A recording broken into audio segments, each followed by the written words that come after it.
Assalamualaikum warahmatullahi wabarakatuh. Halo semuanya, perkenalkan nama saya Fajar Samsudin dari Fakultas Ekonomi dan Bisnis Prodi Manajemen dengan NPM 190.324.201. Di sini saya akan menjelaskan tentang artikel yang telah saya riset dengan judul Penggunaan Bahasa dalam Meningkatkan Efektivitas Negosiasi, sebuah tinjauan literatur sistematis. Baik, di sini langsung saja lanjut ke latar belakang. Di sini ada 3 latar belakang. Yang pertama itu definisi negosiasi dan perannya dalam bisnis, diplomasi, dan hubungan interpersonal. Yang kedua ada tantangan komunikasi dalam negosiasi lintas budaya. Yang ketiga itu ada urgensi bahasa dalam menjembatani perbedaan dan membangun kesepakatan. Baik, di sini saya akan menjelaskan latar belakang tersebut. Negosiasi adalah proses komunikasi yang kompleks yang melibatkan pertukaran informasi, persuasi, dan pencapaian kesepakatan antara pihak-pihak kepentingan berbeda menurut Susanto pada tahun 2024. Dalam konteks bisnis, diplomasi, dan hubungan interpersonal, negosiasi memainkan peran penting dalam memastikan tercapainya tujuan bersama. Menurut Pugu pada tahun 2024, salah satu elemen fundamental dalam negosiasi adalah penggunaan bahasa menurut Setiawan dan Harmonis pada tahun 2024. Pada era globalisasi, negosiasi semakin sering melibatkan pihak-pihak dari latar belakang budaya dan bahasa yang berbeda menurut Dalam pada tahun 2024. Fenomena ini menghadirkan tantangan yang signifikan dalam komunikasi seperti potensi kesalahpahaman, ketidaksesuaian interpretasi, dan konflik budaya menurut Pranawukir et al. Pada tahun 2024. Penelitian tentang penggunaan bahasa dalam negosiasi telah menunjukkan bahwa elemen-elemen seperti pemilihan kata, nada bicara, dan struktur pesan dapat memengaruhi persepsi dan respon pihak lain menurut Sutrisno dan Widjarti pada tahun 2015. Urgensi penelitian ini tidak dapat diabaikan dalam era globalisasi dan digitalisasi. Negosiasi telah menjadi keterampilan penting di berbagai bidang, mulai dari bisnis hingga diplomasi internasional. Keberhasilan negosiasi seringkali bergantung pada kemampuan negosiator untuk menggunakan bahasa secara efektif guna menciptakan hubungan positif dan mencapai kesepakatan yang saling menguntungkan. Menurut Tajkia et al. Pada tahun 2021. Baik, di sini langsung lanjut saja ke tujuan penelitian. Tujuan penelitian ini bertujuan untuk memberikan panduan berbasis bukti yang dapat membantu negosiator mengoptimalkan hasil negosiasi mereka, terutama dalam konteks bahasa atau komunikasi. Baik, di sini lanjut lagi ke metode penelitian.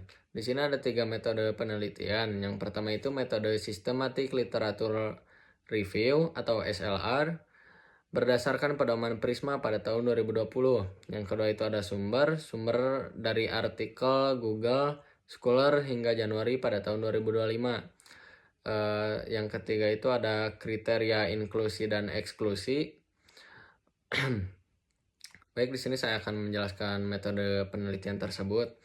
Kriteria inklusi pada penelitian ini yaitu yang pertama itu ada artikel yang diambil berasal dari jurnal yang bereputasi dan memiliki kualitas yang baik. Yang kedua, artikel yang membahas mengenai variabel bahasa dan negosiasi. Dan untuk kriteria eksklusi dalam penelitian ini yaitu satu, jika tulisan yang didapatkan adalah sebuah skripsi, tesis, disertasi. Yang kedua, data yang digunakan dalam tulisan berbentuk data sekunder. Baik, di sini lanjut ke hasil dan pembahasan. Efektivitas penggunaan bahasa dalam negosiasi. Yang pertama itu ada komunikasi verbal.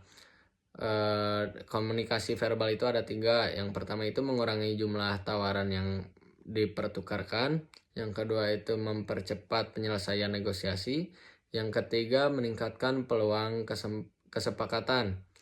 Yang kedua ini ada peran bahasa tubuh.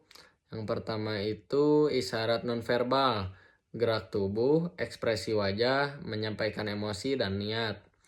Yang kedua itu sensitivitas budaya, meningkatkan strategi negosiasi lintas budaya. Yang ketiga ada komunikasi tertulis. Yang pertama itu memberikan kejelasan dan catatan permanen. Yang kedua ada kurang dinamis dibanding interaksi verbal. Baik, di sini saya akan menjelaskan dari hasil dan pembahasan tersebut. Bahasa, baik verbal maupun nonverbal, memainkan peran kunci dalam meningkatkan efektivitas negosiasi. Komunitas verbal memungkinkan pertukaran informasi yang lebih langsung dan efisien, menghasilkan lebih sedikit penawaran dipertukarkan, penyelesaian yang lebih cepat, dan tingkat kesepakatan yang lebih tinggi dibanding komunikasi tertulis. Interaksi verbal juga membantu menciptakan pemahaman yang lebih baik dan membangun kepercayaan antara pihak yang bernegosiasi, menjadikannya alat yang sangat efektif dalam mencapai hasil yang diinginkan. Selain itu, bahasa tubuh memperkuat proses negosiasi dengan menyampaikan niat dan emosi melalui isyarat nonverbal seperti ekspresi wajah, gerakan tubuh. Dalam negosiasi lintas budaya, sensitivitas terhadap perbedaan budaya dalam bahasa tubuh menjadi sangat penting untuk keberhasilan strategi dan hasil negosiasi. Sementara komunikasi tertulis menawarkan kejelasan dan catatan permanen, sifat dinamis dari komunikasi verbal, dan penggunaan bahasa yang strategis, termasuk penguasaan bahasa internasional seperti bahasa Inggris, memberikan keunggulan dalam membangun hubungan yang lebih baik dan mendorong kesepakatan yang lebih cepat. Baik, di sini saya akan membacakan kesimpulannya. Di sini kesimpulannya ada 3. Yang pertama itu ada bahasa memainkan peran kunci dalam keberhasilan negosiasi. Yang kedua, kombinasi bahasa verbal, nonverbal, dan sensitivitas budaya memberikan keunggulan. Yang ketiga ada saran, pelatihan strategi komunikasi untuk negosiator. Sekian dari saya, Fadil Samsudin. Terima kasih.